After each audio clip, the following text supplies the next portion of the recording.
tardes, muchas gracias por acompañarnos este día que vamos a estar organizado por CyberExFence. Tenemos el gusto de presentar a nuestros dos panelistas que van a estar el día de hoy con nosotros, hablando sobre soberanía, regulación y riesgos digitales en México. Y tenemos a Elizabeth Peña Jauregui.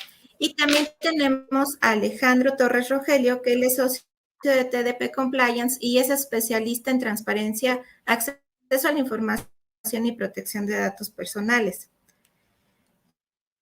Presentando a él para que ella no hable en este momento, pero les voy a presentar su trayectoria.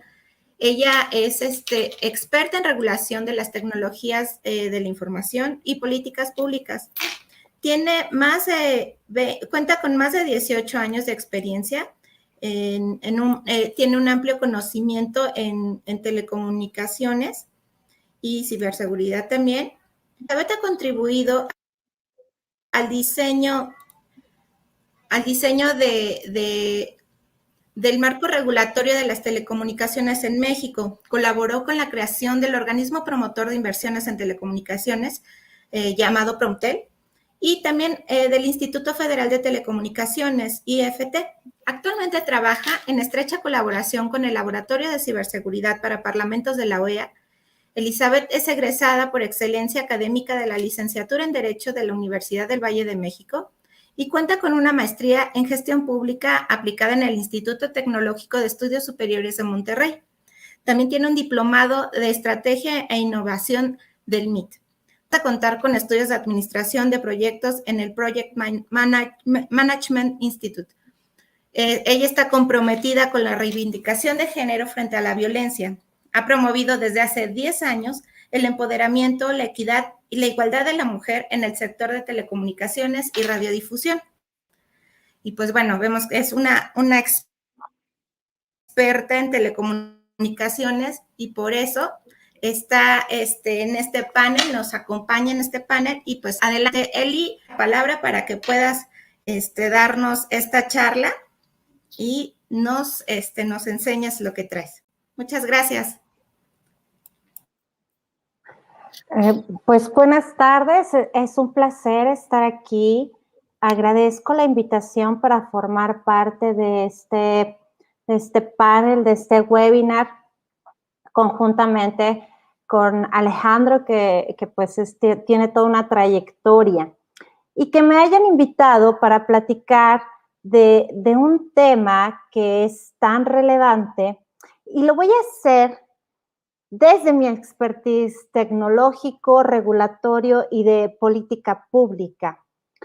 Hablar de soberanía digital nos hace reflexionar acerca de los diferentes conceptos que la conforman. No es un tema que actualmente haya sido ampliamente explorado.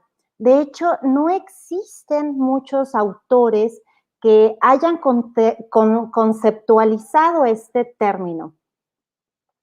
Inicialmente, Internet nace de un sueño libertario. Sus creadores lo imaginaron como un espacio sin Estado, al margen de cualquier control gubernamental. De hecho, muchas personas creían que cualquier tipo de gobierno de Internet destruiría, atentaría contra su naturaleza, y todavía existe un punto y debates muy interesantes acerca del tema de gobernanza de Internet. En su fase inicial, los ingenieros se concentraron en desarrollar un gran espacio de comunicación, sin preocuparse de cómo se utilizaría. Nunca pensaron en todas estas amplias tecnologías, todo lo que se detonó a raíz de la creación de Internet. Nunca se imaginaron también los efectos nocivos que podrían surgir del uso anónimo y sin restricciones, como el hostigamiento de las minorías, el acoso, la violencia digital de género Y pues también se gestó el crimen organizado y con ello los ciberdelitos, los ciberterroristas, el cibercrimen. Y pues bueno, en el siglo XXI comenzó una nueva era.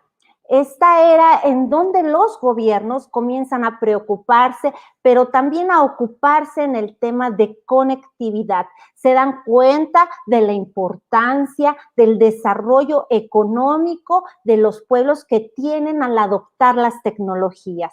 Y ya conscientes de estas disrupciones que podían suceder, y también de los beneficios del acceso a las tecnologías, entonces es cuando el Consejo de Derechos Humanos de las Naciones Unidas reconoce el acceso a Internet como un derecho básico de todos los seres humanos. Este derecho humano, es un derecho de acceso a Internet, pero se convierte en un derecho progresivo. Pues si bien requieren tomar diversas medidas a corto, mediano y largo plazo, es un derecho que se va a ir implementando. Actualmente existe cierta gobernanza en línea llevada a cabo por las empresas a través de sus condiciones de servicio, normas comunitarias, procedimientos. Han diseñado algoritmos corporativos que clasifican, evalúan, califican y constituyen todo un ecosistema de gobernanza en Internet. La cuestión aquí es que para muchos gobiernos, Internet no es que tenga o no leyes, sino que sus leyes, que lo rige, lo que deciden las empresas privadas con sus propios códigos y algoritmos, sea en favor de los usuarios. Los gobiernos democráticos del mundo están deseosos de preservar un mercado abierto de servicios digitales y al mismo tiempo de proteger los derechos de los ciudadanos. Sin embargo, actualmente vivimos en un mundo globalizado.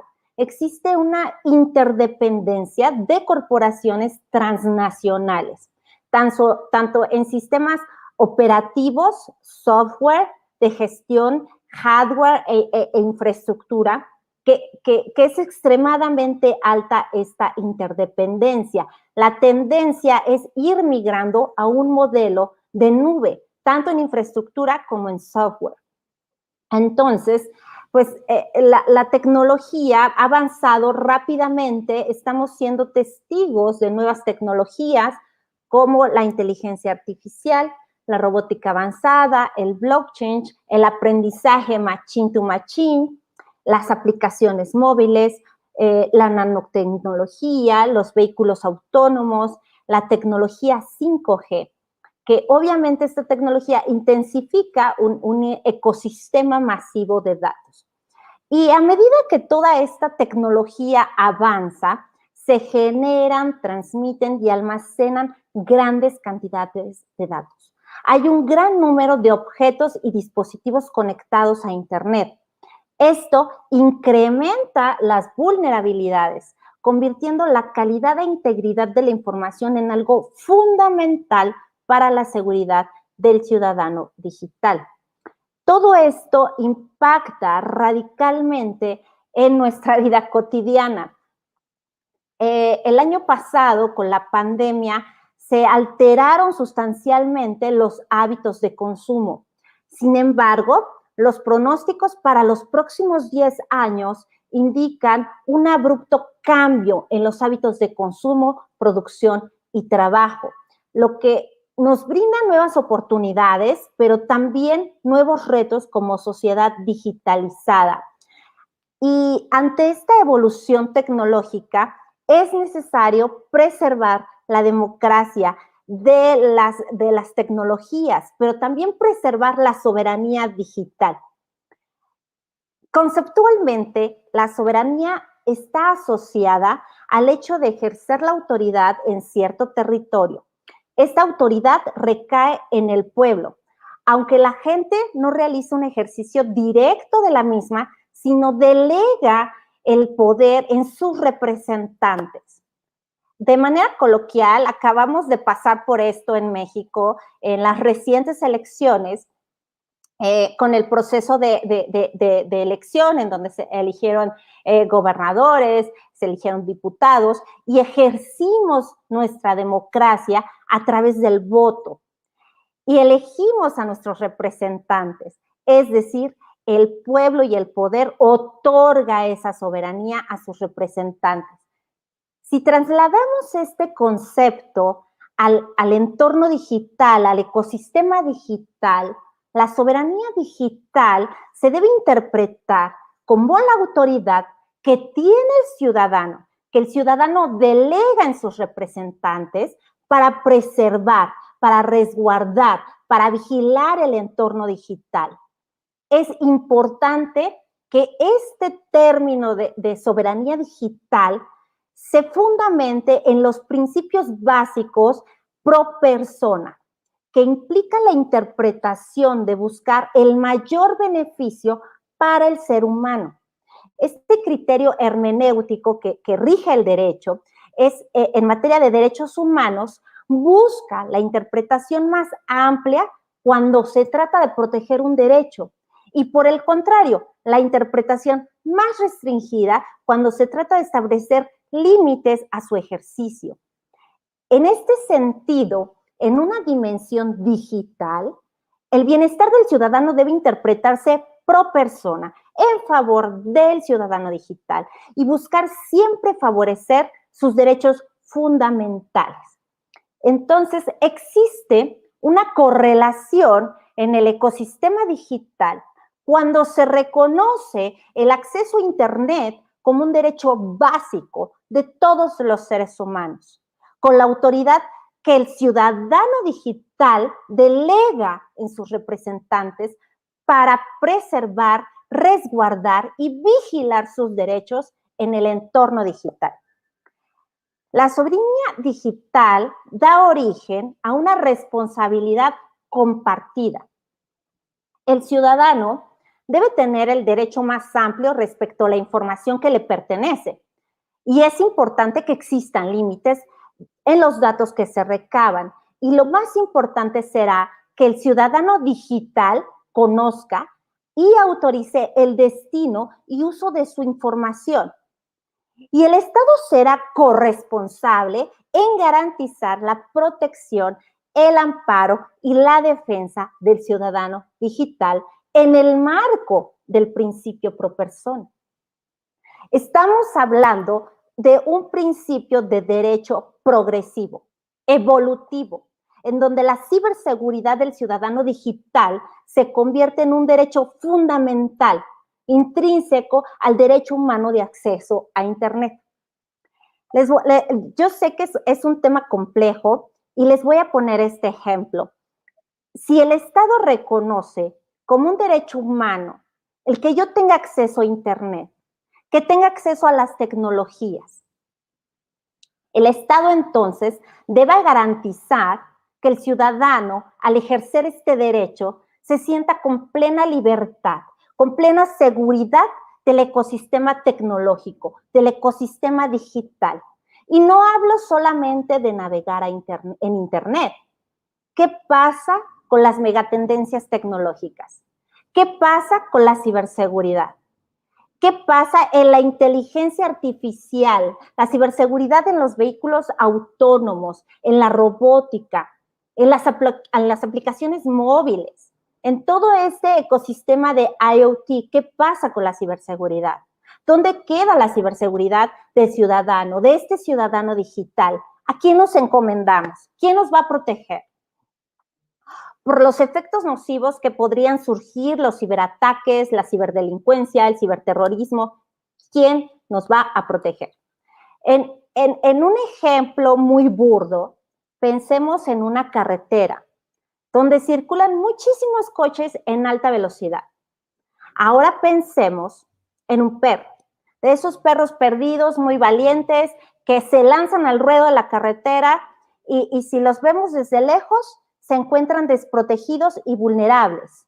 No cuentan con las herramientas y el conocimiento para defenderse y poder librar de manera satisfactoria todos los retos de los vehículos que van en alta velocidad.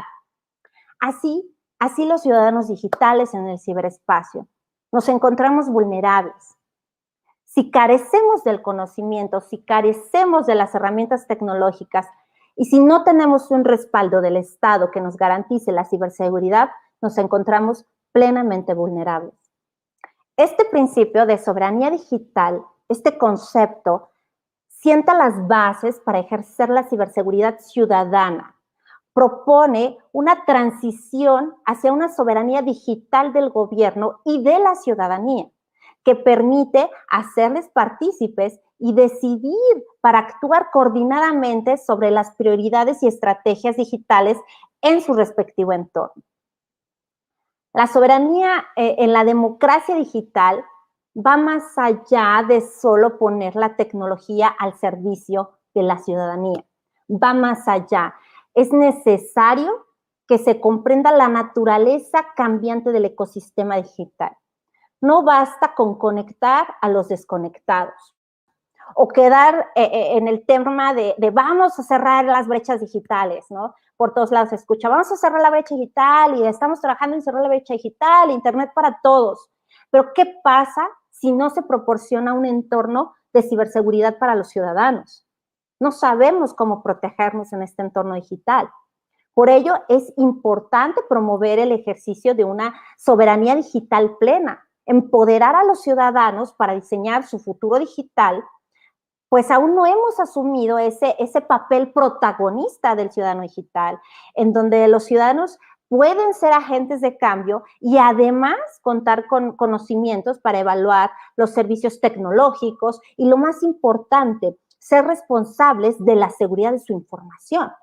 El empoderamiento es proporcional al conocimiento de los derechos que se tienen como ciudadanos digitales. Actualmente existe una precariedad en la normativa regional respecto a ciberseguridad, pero aún más existe una precariedad en la normativa respecto a soberanía digital. Es importante que los estados cuenten con estrategias de política pública que garanticen esta soberanía digital. En México, la falta de legislación y falta también legislación evolutiva, legislación progresiva, convergente. Es necesario que el legislador sea consciente de estos principios de última generación, que proporcionan una visión más amplia de los derechos de la ciudadanía digital. A veces pensamos que con todas estas propuestas que de pronto escuchamos, en lugar de avanzar, vamos retrocediendo y no nos estamos poniendo en este nivel internacional de nuevos términos, de nuevos pensamientos, de nuevos principios, como es la soberanía digital. El reto que se nos presenta con una amplia claridad es este imperante evolucionar hacia una soberanía digital en donde los estados democraticen las tecnologías, pero al mismo tiempo lo hagan en un sentido amplio, que otorguen la protección a los ciudadanos. No significa que los ciudadanos puedan ejercer plenamente los beneficios de la digitalización al entregarles, al democratizar las tecnologías. Es indispensable promover el conocimiento, promover la educación digital como elementos inherentes a la democracia digital y promover esta corresponsabilidad del Estado y el ciudadano en un principio de soberanía digital. Muchas gracias.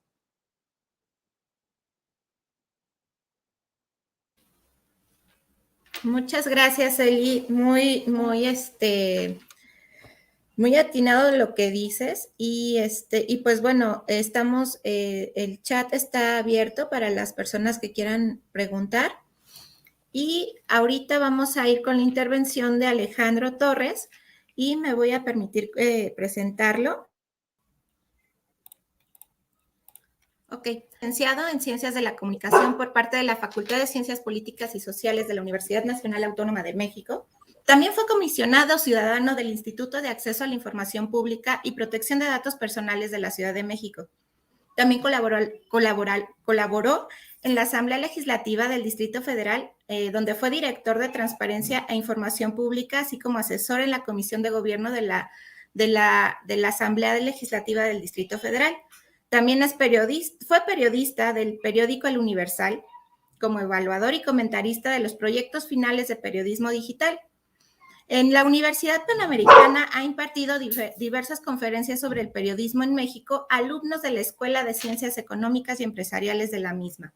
Actualmente funge como socio y director de Transparencia y Acceso a la Información de la firma TDP Compliance. Pues bueno, Alejandro, muchísimas gracias. Te cedo la palabra para que puedas empezar con tu plática. Muchas gracias. Al contrario, muchas gracias y pues un gusto compartir este espacio con una especialista tan talentosa y muy conocedora como Elizabeth Peña. Y ella ha puesto las bases también para poder ir a partir de lo que ella expone sobre el concepto de soberanía digital, que puede abordarse desde muchos ámbitos, pero a mí me gustó mucho cuando menciona Elizabeth la parte de la soberanía que también en el medio digital radica en la persona, ¿no? El individuo. El vínculo que ella establece también con el tema de los derechos humanos y, por supuesto, las características inherentes de todo derecho humano, que es en este caso la progresividad a la que ella hizo referencia. Yo voy a agregar además en mi exposición el de universalidad, porque al ser un derecho humano esto aplica a todos y no hay una distinción ahí por términos de ciudadanía, edades o cualquier otro criterio. Es universal a todo ser humano, ¿no? Estos derechos. Y además el término de la interdependencia, porque los derechos humanos pues no se pueden ejercer de manera aislada, siempre hay un vínculo entre ellos, ¿no? Y por supuesto la progresividad, no puede haber un retroceso.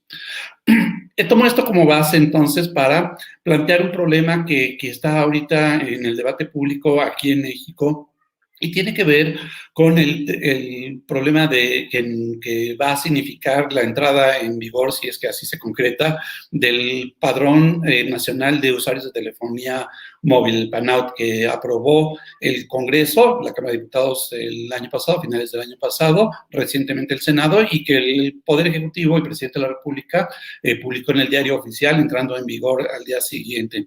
Y esto trae un serio problema, precisamente vinculado a lo que plantea Elizabeth respecto de estos derechos humanos, particularmente los derechos humanos contenidos en el 6º y 7º, pero también en el 16 de la Constitución. Estamos hablando de un padrón de usuarios de telefonía móvil que tiene un grave impacto o tendrá un grave impacto en varios derechos humanos que están reconocidos en nuestra Constitución, garantizados.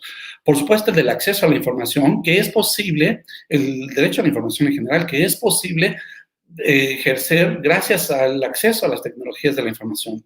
También nuestra Constitución prevé el derecho humano, también el derecho para todos, de tener acceso a las tecnologías de la información y la comunicación, a los servicios de Internet, la incorporación a la sociedad de información, a los servicios de banda ancha también.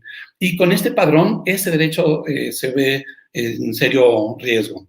Y también el derecho humano a la protección de datos personales. Esto es importantísimo y sobre me quisiera enfocar un poco más, aunque también iré abordando en la exposición los demás. Pero padrón, PANAUT, como se le ha denominado, Padrón Nacional de Usuarios de Telefonía Móvil, tiene, les digo, un impacto o tendrá un impacto muy serio en nuestro derecho humano a la protección de datos personales. De entrada, así como lo construyeron este padrón a través de la reforma que hicieron a la Ley Federal de Telecomunicaciones y Radiodifusión, los legisladores plantearon de entrada, por ejemplo, incorporar para los usuarios de telefonía móvil, ya sea en la modalidad de prepago o de pospago, como sea, que para poder tener derecho a utilizar una línea de celular, debía uno registrarse en este padrón. Y entre la información que nos piden para poder tener acceso a estas tecnologías, pues está desde luego pues una identificación oficial en la cual se contiene, por supuesto, algunos datos, como es nuestro nombre completo, nuestra fotografía, y también la firma autógrafa, por ejemplo, y algunos otros datos. Si fuera la credencial de lector que utilizamos aquí en México, pues además contendrá la huella digital. En algunos casos, la dirección, si la persona autorizó que se publicaran o que se vieran en su credencial de lector o no, ya es algo que se puede elegir, pero también otros datos personales como la clave del lector y la fecha de nacimiento inclusive y algunos otros datos por ahí. Pero de entrada ya la sola identificación, a su vez, contiene varios datos personales. Y luego el comprobante de domicilio también del usuario de una línea de celular también tendrá que aportarlo en este registro.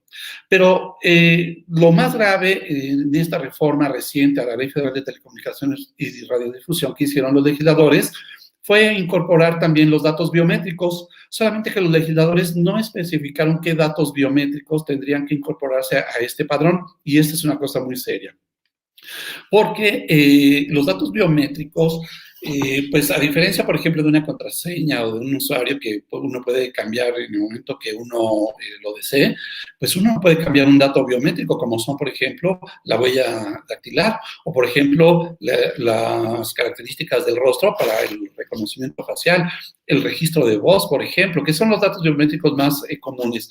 En algunos casos ya se utiliza también, por ejemplo, la retina o el iris. Entonces, ante una vulneración de este padrón que tuviera, como lo vimos con un antecedente de este padrón que fue hace casi 10 años, el Registro Nacional de Usuarios de Telefonía, el RENAUT, pues ese registro no contenía datos biométricos y ese registro terminó vendiéndose en Internet. De hecho, se conseguía por 500 pesos.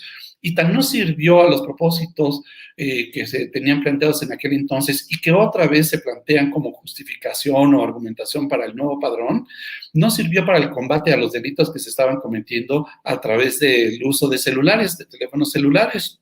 Y sí, en cambio, se vulneró esta base de datos y total que terminó por cancelarse y además eliminarse ese padrón. Hubo además funcionarios públicos sancionados, funcionarios públicos, algunos de ellos, particularmente uno de ellos tengo en la mente, que lo ha estado defendiendo el nuevo padrón y que en su momento incluso fue sancionado por la vulneración de este registro anterior de hace casi 10 años, ¿no? Y ahora defienden el nuevo, que está mucho peor, como les digo, porque ahora contiene datos biométricos. Bueno, como les decía, el legislador no especificó qué datos biométricos tendrían que incorporarse o tendrán que incorporarse al nuevo padrón, al nuevo PANAUT.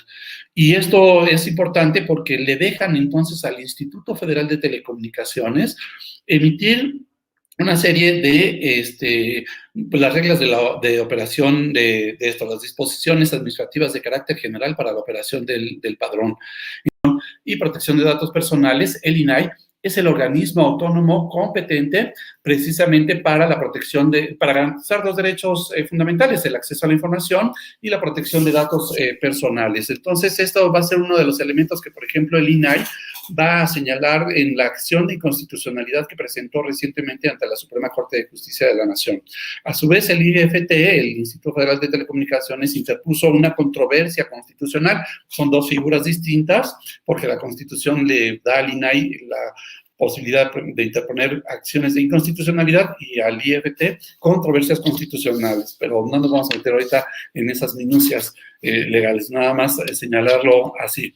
Y ambos institutos, entonces, le han solicitado a través de estos instrumentos, de esta acción de inconstitucionalidad y la controversia constitucional, le ha pedido a la Corte que defina si lo que aprobaron los legisladores y se publicó en el Diario Oficial es o no armónico con nuestra Constitución, si es o no constitucional. Ellos dicen, los dos institutos, que no es constitucional. DDP Compliance, nosotros también señalamos que no es constitucional, que esto lesiona derechos humanos, derechos que están consagrados en la Constitución, como decíamos, por ejemplo, el derecho a la información, el acceso a la información, la protección de datos personales y el acceso también a las tecnologías de la información y la comunicación, el acceso a Internet y a los servicios de banda ancha y la incorporación a la sociedad de la información también, ¿no? Bueno, de acuerdo con el IFT y el INAI, el PANAUT va a violar derechos humanos fundamentales, como les decía, ¿no? Y la argumentación de los legisladores para aprobar este nuevo padrón, una nueva versión de lo que les decía que era el RENAUT, el viejo Registro Nacional de Usuarios de Telefonía, que se tuvo que eliminar por las vulneraciones que tuvo y porque no sirvió además, y lo reeditan esta vez con la figura del PANAUT, del padrón, para combatir los delitos que se cometen utilizando celulares, los teléfonos celulares, que es básicamente la extorsión extorsión o el secuestro extorsivo, por ejemplo, ¿no? Utilizando estos teléfonos los delincuentes, pues básicamente están obteniendo ahí ganancias ilícitas y están causando un severo daño a la población. Pero no sirvió el RENALT en su momento y tampoco hay elementos convincentes de que vaya a servir este nuevo padrón. Y sí, en cambio, hay una preocupación muy pues muy sólida respecto del peligro mayor que representa este nuevo padrón por lo de los datos biométricos. Entonces, es importante tener esto en cuenta. Entonces, la argumentación para combatir el delito que se comete utilizando teléfonos celulares no está garantizado con el nuevo padrón que se pretende armar. El RENALT hace 10 años, como les decía, demostró que no servía para ello y que ahora les viene peor con lo de los datos biométricos, porque yo les decía, ahora nuestra huella digital, el iris, la retina, la estructura de nuestro rostro por el cual se puede hacer el reconocimiento facial, bueno, no es como una contraseña, como comentaba hace rato, sino que, o sea, nadie se puede cambiar el iris, nadie puede cambiar la huella digital como si fuera una contraseña. Entonces, si hay una vulneración, un robo de estos datos, se puede causar un grave daño a las personas, porque esta información puede ser utilizada, por ejemplo, a la suplantación de identidad, al robo de identidad, que junto con otros datos que también podrían tener acceso los delincuentes, podrían entonces utilizarlos para causarle un serio daño a las personas. Por ejemplo, tener acceso a sus cuentas de banco, ¿no? A sus aplicaciones, por ejemplo, para la banca que se utiliza ahora con aplicaciones o por internet, y en las cuales, por ejemplo, las aplicaciones, los bancos se utilizan ahora en sus apps el reconocimiento facial para que la persona tenga acceso a ello, con una medida de seguridad mayor. O sea, los bancos han estado invirtiendo mucho dinero en este tipo de medidas de seguridad para garantizar que quien hace uso y tiene acceso a una cuenta bancaria a través de una app realmente sea la persona, y evitar este tipo de situaciones de delitos, porque básicamente lo que buscan es robar el dinero de las personas, su patrimonio, ¿no? Pero también pueden ser utilizados con esta suplantación de identidad para cometer otros delitos, como por ejemplo estar haciendo compras por internet, por ejemplo, o de otras maneras, a nombre de otra persona, ¿no? Entonces, podría ocurrir eso. También la parte de solicitar créditos, préstamos, además de las compras, como dije. En fin, una serie de delitos que podrían cometerse cuando a alguien le roban la identidad o están suplantando su identidad. Bueno, esto es muy importante tener en cuenta esto. Esa información también, les decía, podría complementarse a la del PANAUT, eventualmente con otros registros que pudieran, a veces hasta con los registros públicos también se pueden hacer ahí, complementarse bases de datos y finalmente causar un severo daño, ¿no?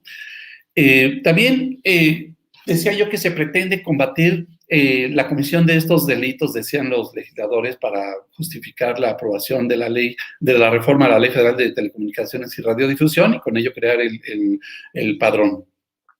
Pero ocurre que ya la Ley Federal de Telecomunicaciones y Radiodifusión le dan muchas herramientas, por decirlo así, legales a las autoridades para combatir estos delitos que se están cometiendo con celulares, pero también delitos que se cometen a través de internet, por ejemplo, o de algún otro servicio de telecomunicaciones y radiodifusión. ¿Por qué? Porque en los artículos 189 y 190 de la Ley Federal de Telecomunicaciones es una herramienta muy poderosa para las autoridades, porque obliga a los concesionarios y a todas las empresas que dan estos servicios de telecomunicaciones y radiodifusión a darles acceso, por ejemplo, a los ministerios públicos, a las autoridades investigadoras, a las policías o a cualquier otra autoridad que justifique el acceso a los datos que están generando estos servicios de telecomunicaciones. Y no nada más de llamadas, también los servicios, por ejemplo, de mensajería o todos los servicios que se vienen asociando a estas empresas de telecomunicaciones. Entonces, las autoridades pueden tener acceso a toda esta información desde la geolocalización, los mensajes, el día, la hora, el lugar en el cual se producen, el destinatario también de estos mensajes o llamadas, por ejemplo, o con quién se está conectando o comunicando la persona que está cometiendo el delito. Por supuesto que también tienen acceso al nombre de la persona que contrató ese servicio que lo está utilizando. En fin, tienen una serie de datos a los cuales pueden tener acceso a través de las empresas, porque estos artículos, el 189 y el 190, obliga a las empresas de telefonía, por ejemplo, los que dan estos servicios de telecomunicaciones, a darle acceso a las autoridades en tiempo real a estos datos. Entonces, por ejemplo, si hoy envío un mensaje o hago una llamada o algo con mi celular, ese dato, toda esa información asociada a esa comunicación que yo establecí con otro usuario, se debe resguardar durante 1 año para que, si una autoridad lo solicita, puede tener acceso en tiempo real a esos datos. Y pasando ese año, la empresa tiene que dar, la que provee el servicio, tiene que resguardar esos datos durante otro año adicional para darle acceso a la autoridad si se lo pide, aunque ya en un plazo no mayor a 48 horas. Entonces, son circunstancias que ya están establecidas en la Ley Federal de Telecomunicaciones. Lo que tendríamos que saber es si lo están utilizando para combatir el delito, entre ellos los que pretenden hacer ahora combatir con el padrón de usuarios de telefonía móvil, o no lo están utilizando. Antes tendrían que revisar si funcionó o no ese artículo 189 y 190, sobre todo el 190, tendrían que estar revisando si se está explotando o no esa posibilidad legal que tiene la autoridad de investigar delitos que se están cometiendo con todos estos dispositivos. Entonces, no hay en el debate legislativo evidencia de que ahí se esté demostrando si sirvió o no sirvió y entonces poder actuar en consecuencia, pero lo que hicieron fue crear este padrón, les digo yo, con esta argumentación de combatir el delito. Bueno, ¿cuál es otra circunstancia que vemos ahí en TDP Compliance con este padrón y lo que aprobaron los legisladores? Pues que nos están dando el argumento de que para combatir, te voy a dar seguridad, te voy a combatir el delito como lo estás demandando, tú ciudadano, pero a cambio de eso vas a tener que ceder en la protección de datos personales. Vas a tener que tolerar invasión a tu privacidad, por ejemplo. Y esto no puede ser, porque en un régimen democrático nosotros hemos señalado reiteradamente que no es posible que el Estado te dé un derecho a cambio de otro. Por eso es muy importante lo que decía Elizabeth hace rato en cuanto a las características de los derechos humanos, la progresividad. Bueno, además de progresivos, son también universales e interdependientes. No es un derecho a cambio de otro. El Estado democrático te tiene que garantizar todos los derechos, tiene que combatir el delito, pero también tiene que proteger y garantizar tu protección de datos personales, tu privacidad, el acceso a estas tecnologías, el acceso a Internet y también el acceso a la información, el derecho a la información. No puede ser posible que lo esté condicionando. El acceso, por ejemplo, a la telefonía móvil, que es parte de la controversia constitucional que puso el IFT ante la Suprema Corte, que le está pidiendo que revise eso, porque al Instituto Federal de Telecomunicaciones la Constitución le ordena garantizar el acceso, no condicionarlo. Entonces tiene que ver cómo hace posible que mayor número de personas pueden beneficiarse y ejercer este derecho de acceso a estas tecnologías. Entonces eso es muy importante tener en cuenta. Nos están queriendo vender la idea en otros aspectos también de nuestra vida pública actualmente, pero particularmente con esto del padrón, nos están queriendo vender la idea de que para poder asegurar el combate al delito que se comete a través de celulares, vamos a tener que ceder en nuestro derecho a la protección de datos personales y a nuestra privacidad. Y eso no es posible y eso no es admisible en un régimen democrático. Por eso, insisto, la importancia de tener en cuenta las características inherentes de los derechos humanos, como es la progresividad. No puede haber un retroceso en los derechos humanos. Siempre tiene que avanzarse para un mayor ejercicio y beneficio a la persona, al individuo en el ejercicio de estos derechos. Y no puede ser una cosa desconectada de la otra, tiene que haber interdependencia. Y esto además opera para otros, ¿sí? Bueno, también creo que a las autoridades les faltó consultar en su análisis de estas iniciativas, en estos ejercicios de parlamento abierto, que en realidad yo en lo personal pienso que no se cumplió las características de parlamento abierto, de las verdaderas consultas, pero nunca consultaron, por ejemplo, al INAI. Ni diputados ni senadores hicieron este ejercicio de consultar con el organismo especializado garante de estos derechos, que es al INAI. El IFT sí tuvo oportunidad, pero pues tampoco se les tomó en cuenta. Tan es así que de hecho le ordenan al IFT implementar este padrón sin darle recursos. Hay un estudio ahí de la Cámara de Diputados, del área especializada que ve el impacto de las legislaciones, el impacto presupuestal, y determinó que no tenía ningún impacto y que podía el IFT sufragar la implementación y la operación de este nuevo padrón con el presupuesto que ya tenía asignado. Un presupuesto para este año que es un poco más de 1.500 millones de pesos, que ya viene reducido precisamente respecto de otros años y que evidentemente pues ha dicho el IFT que no le es posible utilizar estos recursos para implementar lo que se le está ordenando con este padrón. De hecho, necesitaría contratar, por ejemplo, incrementar su planta laboral para poder implementar este padrón, entre otras cosas que significarían modificar su presupuesto y que está calculando en más de 100 millones de pesos, tan solo por echarlo a andar, y en lo sucesivo más de 80 millones de pesos, si no recuerdo mal, para poderlo mantener en lo sucesivo en los siguientes años. Sin embargo, también eso está planteando en su controversia el IFT ante la Corte, que finalmente, como organismo autónomo, él tiene un presupuesto y tiene autonomía para definir cómo ejercer ese presupuesto, y ya se le está imponiendo desde otro poder, el poder legislativo, que canalice, que modifique su presupuesto para poder echar a andar el padrón. Entonces hay una violación ahí a su autonomía también. Entonces eso está planteando el IFT. Precisamente este punto, fue el que recientemente, hace unos días, la ministra de la Suprema Corte, que está llevando el caso de la controversia del IFT, Norma Lucía Piña Hernández, le otorgó una suspensión al IFT sobre este punto nada más, de no destinar presupuesto que ya tiene asignado y está ejerciendo el IFT para este nuevo padrón.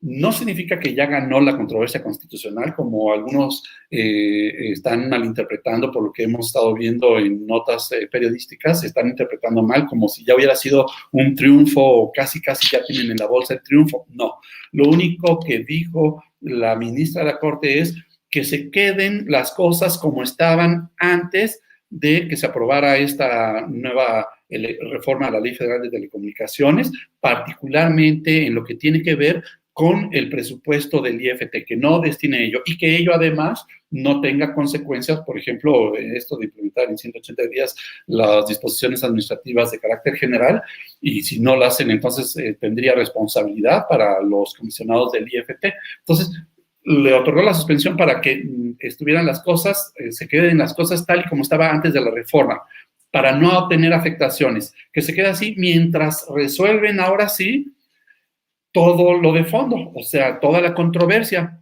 Eventualmente la controversia podrían perderla, podría decir la Corte que efectivamente lo que se aprobó y se publicó en el Diario Oficial sí es constitucional y bueno, se tendrá que echar a andar, pero mientras se decide eso, lo único que hace la ministra es decir que se queden las cosas como están. El IFT no tiene por qué destinar un solo peso de su presupuesto a la implementación y operación de este padrón, y no tenga consecuencias además que no lo haga. Entonces, le permite que no haga reasignaciones presupuestales. Entonces, esto es importante.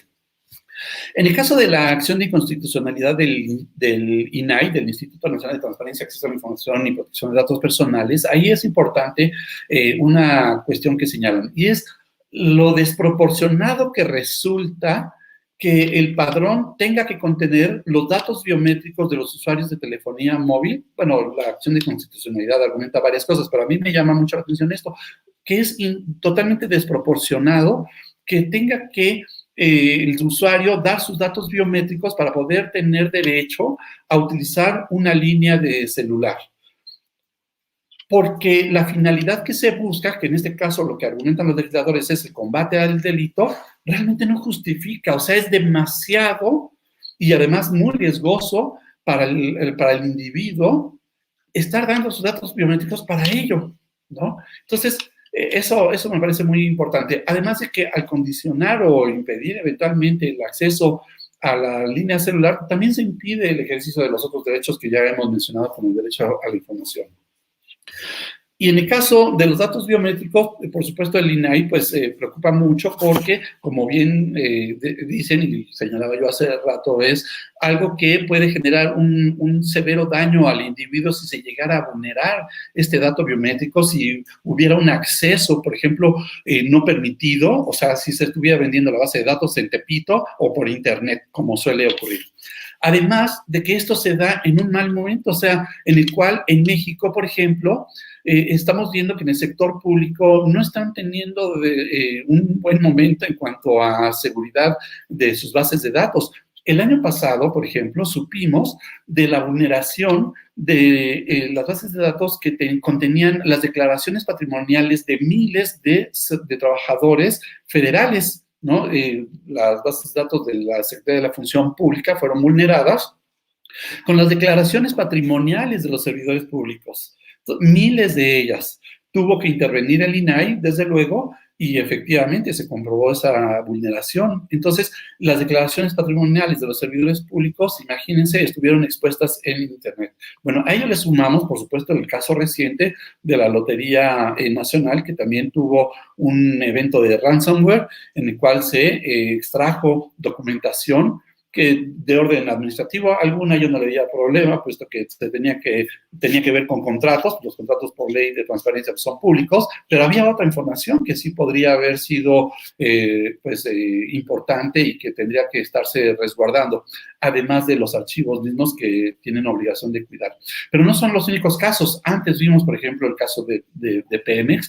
Entonces, bueno, y ya comentaba yo lo del RENAT hace casi una década también, que finalmente terminó por destruirse eso. Por supuesto, las bases de datos del padrón electoral, que en su momento también han sido vulneradas, y aunque se han sabido con las investigaciones quién fue el que vendió los listados ahí de los electores mexicanos, entonces sí se sancionó, pero de todos modos hay la vulneración. Entonces, y además tenemos el problema que mientras en otros lugares, en otros países, están avanzando mucho respecto, no solamente en la legislación, sino además le están invirtiendo mucho presupuesto y además en la noción de la estructura institucional y gubernamental para cómo aprovechar mejor todo este nuevo fenómeno que ha significado pues Internet y todas estas nuevas tecnologías que hay, ya lo mencionaba Elizabeth con el 5G, pero todo este ecosistema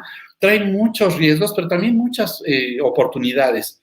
Quiero mencionarles, por ejemplo, que el caso de Miguel Recio Gallo, un especialista español en protección de datos personales también y en todas estas tecnologías de la información, comentaba hace unos 3 o 4 años que se estimaba, por ejemplo, tan solo en el espacio de la Unión Europea, el comercio o la economía asociada a los datos personales, en ese entonces, estamos hablando de hace 3, 4 años, ascendía a 1 trillón de euros. Este es un 1 y 18 ceros. O sea, es un gran potencial, pues, económico y comercial que tiene el tema de los datos personales. No en vano, pues, los datos personales que generan y se generan todos los días constantemente a través de las redes sociales, Facebook, Twitter, el propio WhatsApp o todas estas redes, plataformas, pues son oro molido para muchas empresas porque, como lo vimos con Cambridge Analytica, pues de ahí se aprovecharon precisamente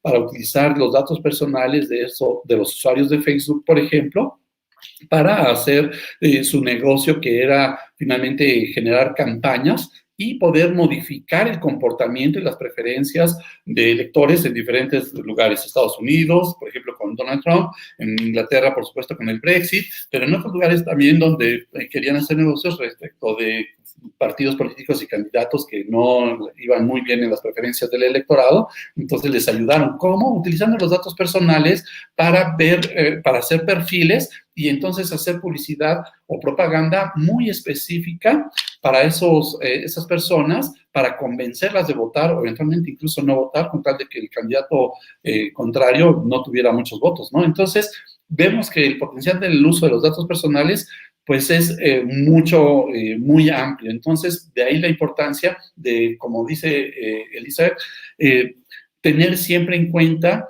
que el concepto de soberanía digital tiene mucho que ver con la autodeterminación.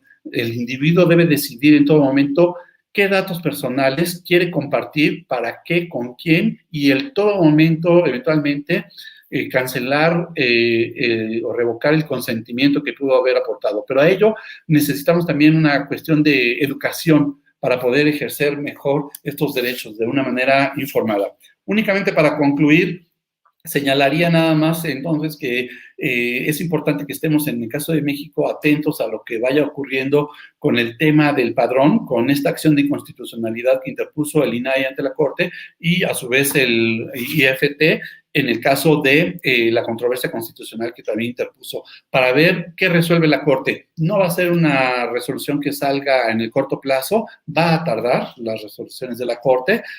Ojalá que esto se dé a tiempo antes de que ese padrón tuviera que entrar en vigor.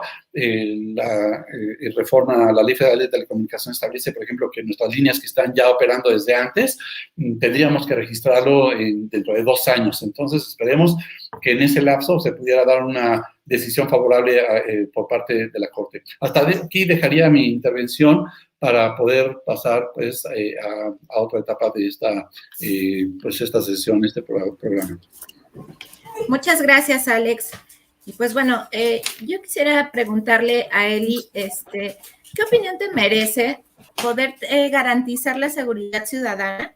En la Ciudad de México se realiza la cibervigilancia a través de cámaras y utilizan también reconocimientos faciales o reconocimientos inclusive de placas de vehículos, y pasa directamente a veces al sistema del C5, ¿no? Como le llaman, a través de la Secretaría de Seguridad Pública de la Ciudad de México.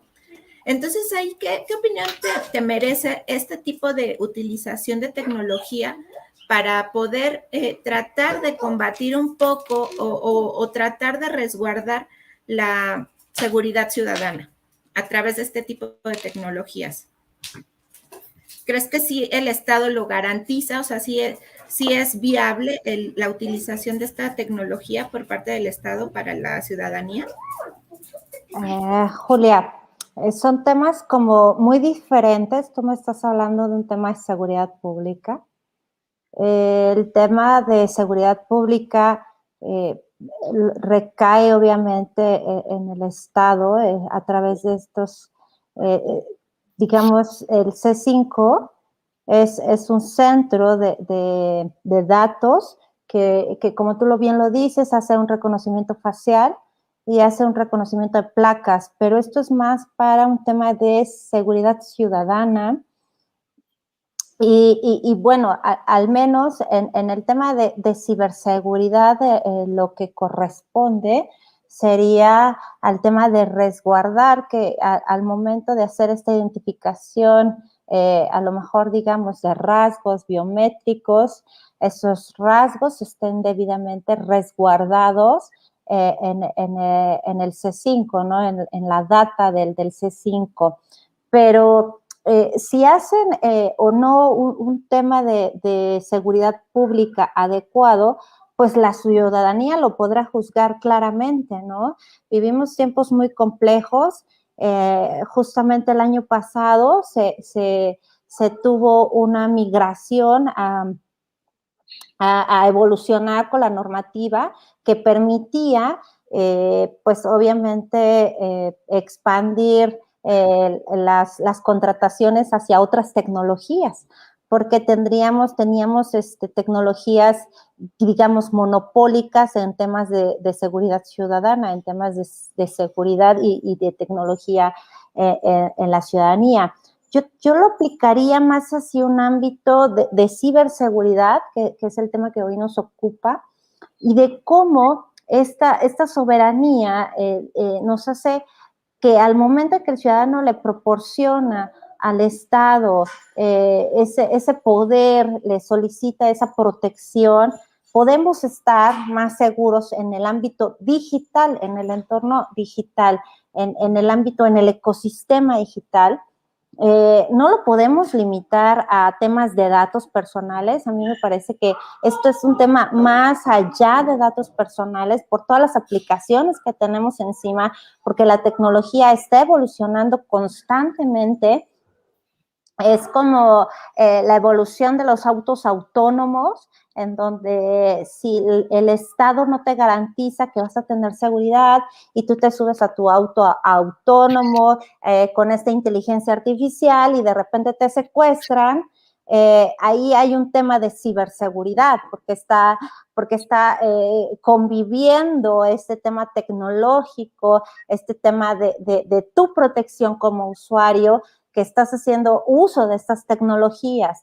Entonces, sí es bien importante sentar las bases del tema de soberanía digital, que va más allá de un tema de uso de Internet, sale de esta esfera porque sigue en el ecosistema digital, pero no solo es el tema de datos y de uso de Internet, es un tema que evoluciona, por eso es un tema de un término progresivo, de un derecho progresivo, que es intrínseco a ser un ciudadano digital.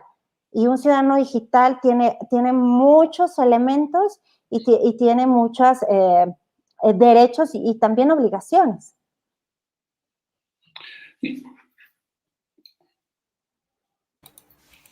Sí, adelante, Alex, querías... Sí, me lo permiten. Lo que plantea Elizabeth me hizo pensar, por ejemplo, en algo que están insistiendo mucho las autoridades de protección de datos personales y privacidad a nivel internacional, que por cierto se reúnen cada año en la Conferencia Internacional de Autoridades de Protección de Datos Personales y Privacidad. Este año se realiza en México, en octubre, por cierto. Y bueno, en ese espacio donde se toman muchas decisiones y se toman muchas directrices a seguir, se ha planteado algo muy importante que se relaciona con lo que dijo Elizabeth hace un momento, y es para garantizar los derechos, por ejemplo, en este caso de la protección de datos personales y la privacidad de los usuarios, en todo lo que se está desarrollando con inteligencia artificial y el machine learning y todo ello. Están planteando que siempre esté un principio, la privacidad por diseño, que desde que se está diseñando todo esto, todas estas tecnologías, se tome en cuenta la cuestión de la privacidad, para que haya siempre esa protección. Es decir, que todo esto que está desarrollando con inteligencia artificial y el deep learning, el machine learning, todo ello, siempre haya el componente de la privacidad desde el diseño. Entonces, esto es muy importante para poder resguardar precisamente la protección del individuo ante, por ejemplo, los carros autónomos que ha puesto como ejemplo Elizabeth, precisamente que no haya vulneración a la privacidad de las personas en cuanto a la información que están generando y recabándose en el uso de estas tecnologías, ¿no? Por ejemplo, ahora con los dispositivos que ahora controlan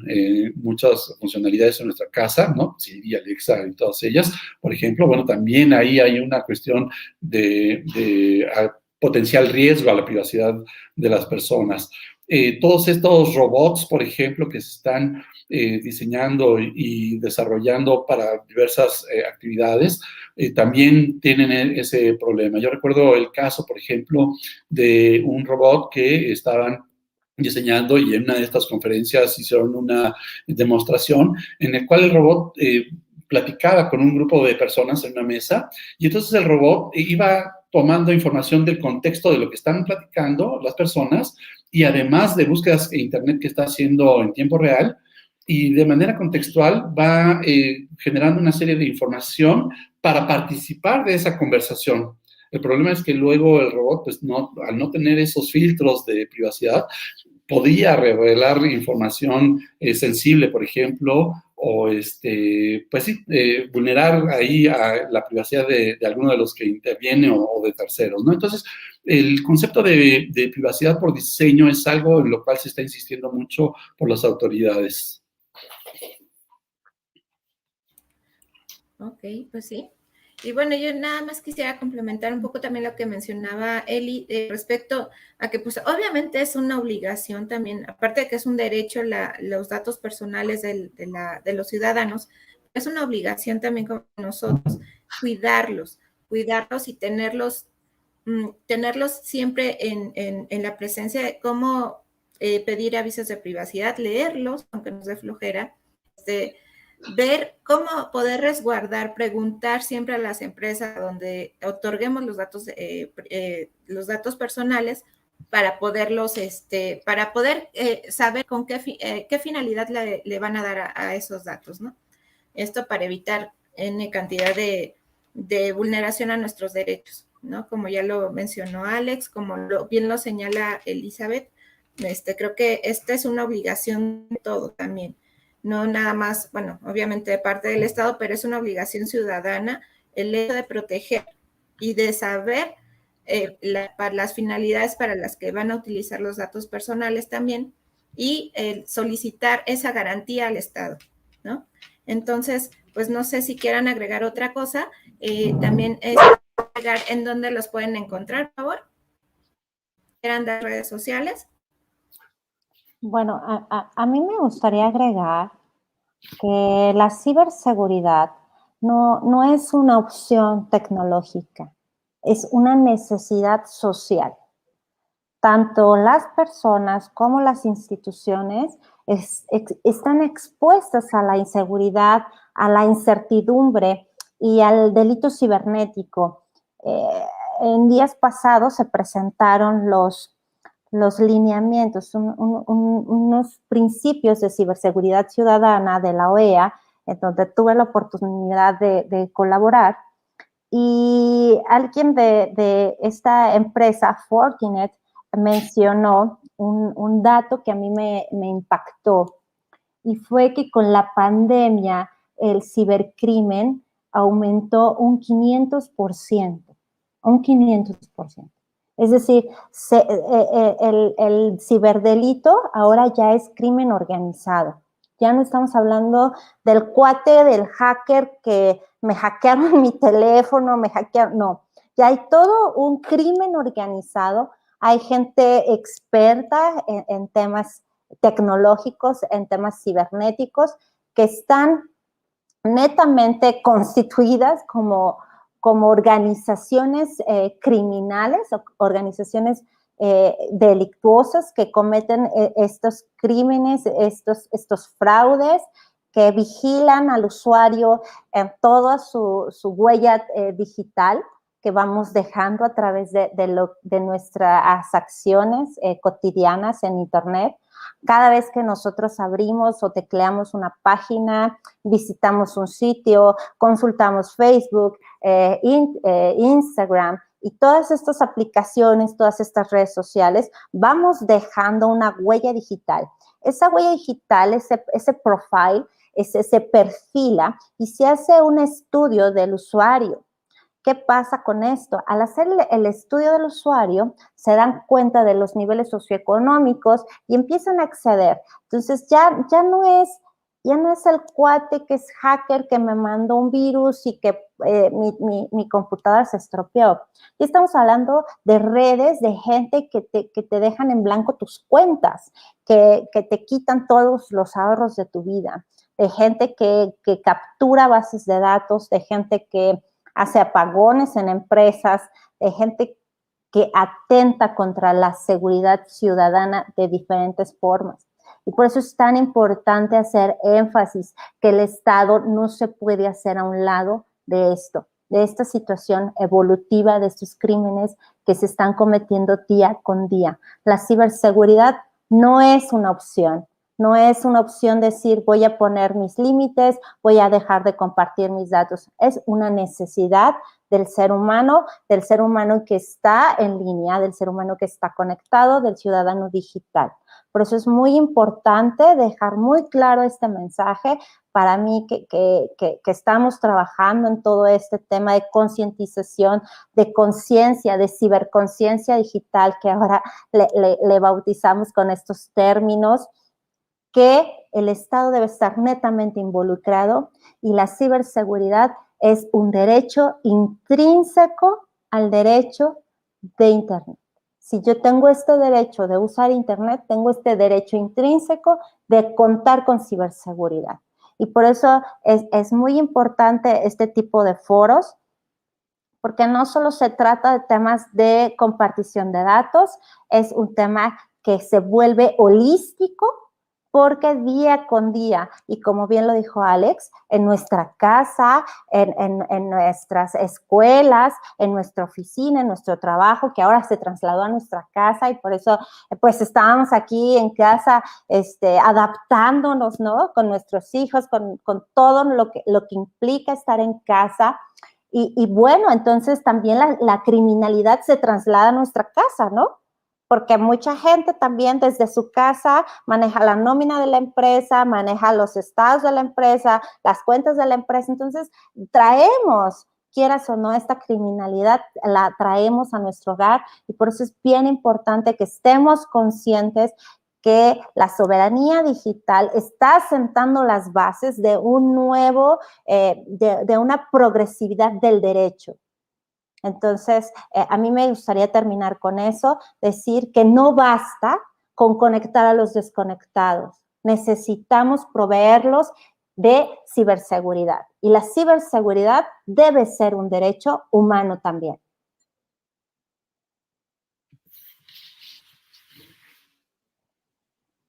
Pues en mi caso yo... Alex, ¿quieres decir? Sí, únicamente insistiría en algo que además se vincula a lo que acaba de comentar Elizabeth, que es algo que además a mí me preocupa mucho, el tema de la educación.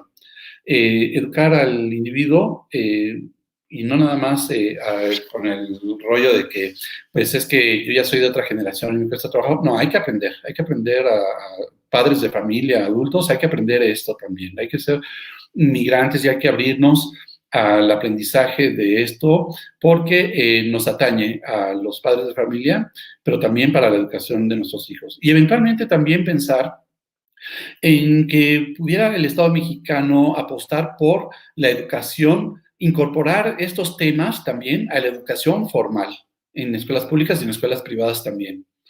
Porque, por ejemplo, en el tema de acceso a la información y protección de datos personales, y lo prevén las leyes de la materia, se incorporan, pues, como parte de los temas de la educación básica. Bueno, incorporar ya también estos temas, como dice Elizabeth, de la ciberseguridad también. Desde lo más simple, miren, por ejemplo, una empresa que gasta miles de pesos, por ejemplo, en equipos y, por supuesto, en programas informáticos para no ser vulnerados, para no ser hackeados, no sufrir robos de información o secuestro de sus equipos, de software, por ejemplo, miles de pesos en estas licencias. Y la vulneración viene de una práctica que además es real y es común, en el cual una persona, ¿no? Le asignan, pues, el área de informática de sistemas, le asignan a uno la contraseña y el usuario y la contraseña, y como uno tiene, pues, la mala costumbre, lo anota en un post-it, en un papelito, y pega el usuario y la contraseña ahí en el lugar de trabajo, junto a la pantalla, para tenerlo siempre a la mano. Bueno, eso es una práctica de riesgo. Un post-it puede echar a perder todo lo que se invirtió en tema de software y de hardware. Así de sencillo, pero ocurre. Miren, por ejemplo, también cuando en la calle, de repente les habrá pasado que se les acercan para hacerles una encuesta, ¿no? Y entonces ahí está uno respondiendo de buena gente una serie de información, una encuesta de un perfecto desconocido y una encuesta que nunca vamos a saber los resultados y si sirvió de algo o no. O en esos boletos que nos entregan, por ejemplo, para una rifa cuando consumimos algo en algún restaurante o en algún otro lugar, y que por cada 100 pesos de consumo nos ganamos un boleto para una rifa, cuyo premio no nos vamos a ganar, pero en ese boleto ya anotamos nuestro nombre, nuestro teléfono, seguramente el celular, y nuestro correo electrónico seguramente. Ya entregamos datos personales. Entonces, estas prácticas no pueden seguir así. Y ni se diga, por ejemplo, el Día del Niño, en el que todo el mundo está publicando sus fotografías de cuando era niño y cómo son ahora en las redes sociales, porque ahí se está recabando toda esta información que van a utilizar otras empresas, se están regalando sus datos personales, pero no solamente eso, también el de sus hijos, sobrinos, sus ahijados, nietos, en fin, de terceros. O cuando pedimos, por ejemplo, a algún amigo, oye, ¿tienes el teléfono de tal persona? Y sí, nos da el teléfono, pero nunca le pidió permiso a la persona para compartir sus datos conmigo y eventualmente pues ya proporcionármelos. Y ya que me los dio, tampoco tiene el cuidado de decirle, oye, le pasé los datos a tal persona porque me los pidió por si te llama, ¿eh? ¿No? Y de repente, entonces, cuando recibimos una llamada de un banco para querernos dar una tarjeta de crédito o un servicio y nos sorprendemos por qué nos hablan a nuestro celular y por nuestro nombre, bueno, no nos sorprendamos porque todo el tiempo estamos regalando nuestros datos personales en todos los lugares, en el mundo digital, por supuesto, pero también en el mundo real. Estamos dando nuestros datos personales. No tenemos esa educación. Entonces, creo que es muy importante educarnos respecto de la protección de datos personales en todos los ámbitos, porque si no, pues esto va a colocarnos siempre en una situación de vulnerabilidad y vamos a colocar también a los nuestros, a nuestras familias, a nuestros niños en situaciones de vulnerabilidad. Y sería hasta aquí mi participación. Pues muchísimas gracias a los dos. Me quieren, no sé si quieran compartir dónde pudieran encontrarlos, el público que nos esté viendo, en sus redes sociales, donde puedan encontrarlos. Claro que sí. Bueno, yo soy Elizabeth Peña Jauregui, para todos los que no me conocen. Mis redes sociales, estoy en Twitter como Eli Jauregui y en Facebook me encuentran como Eli Jauregui Speaker.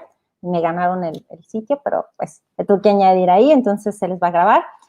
Obviamente, pues estoy en LinkedIn, me pueden encontrar también en Instagram como Eli Jauregui_. Y pues esas son todas mis redes sociales y espero que les haya gustado esta plática, esta charla, este foro, y pues nos vemos para más pláticas y más foros en mis redes sociales. Síganme y pues aprendamos unos de otros. A mí me pueden encontrar como @torresalex en Twitter y, por supuesto, tanto en Twitter, Facebook, Instagram y LinkedIn como TDP Compliance, así nos encontrarán en las redes sociales, TDP Compliance SC. Muy rápido les va a salir ahí nuestros perfiles en las redes sociales. Pues muchas gracias a los dos por esta plática muy, muy interesante. Y pues queremos agradecer también a CyberXFence por habernos abierto este foro para poder escuchar a estos dos grandes especialistas. Muchas gracias a todos los que nos acompañaron y pues nos vemos en otra ocasión. Muchas gracias. Gracias.